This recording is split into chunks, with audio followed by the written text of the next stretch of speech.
Good morning. We're here to talk about a new policy for our campus called Smoke-Free Freedom. Smoking is probably the single most harmful thing you can do to your health, and it's hard to find a part of the body it does not affect. It can cause heart attacks and strokes, type 2 diabetes. It can cause cancer in your mouth, gum, tongue, head, neck, and many other cancers. It can rapidly age your skin. It decreases your sense of smell. It damages men's sperm and decreases estrogen in women. It heightens the risk of dementia. And children who live with smokers have a higher incident of asthma, ear infection, and lung infections. So let's face it, you stink if you smoke. Your hair, your breath, your clothes. So if you quit, this will change. That chronic cough that you may have will certainly disappear. Your teeth that are so yellow and possibly turning black will become whiter, along with your skin being brighter. You will get back so much more energy. And only after one day, your risk of stroke and cardiac problems will decrease. After 1 month, your lung function will improve. After 1 year, your risk of CAD drops by 50%. After 10 years, your risk of cancer drops by 50%.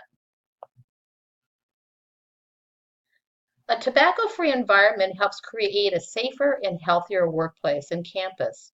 People who are bothered by secondhand smoke will not be exposed to it. And workers in a smoke-free business take fewer smoke breaks and become more productive workers.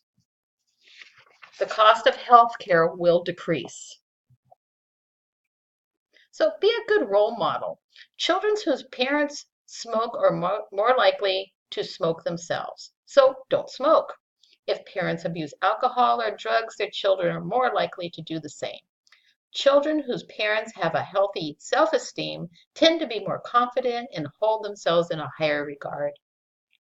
Children raised in homes that experience frequent domestic violence are more likely to either abuse their spouses or be abused by them.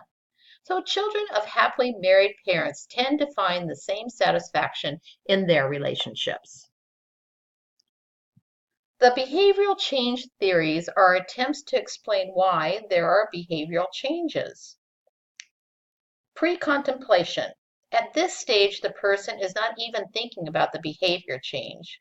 The person may be unaware of the need of change, or the person may be in denial.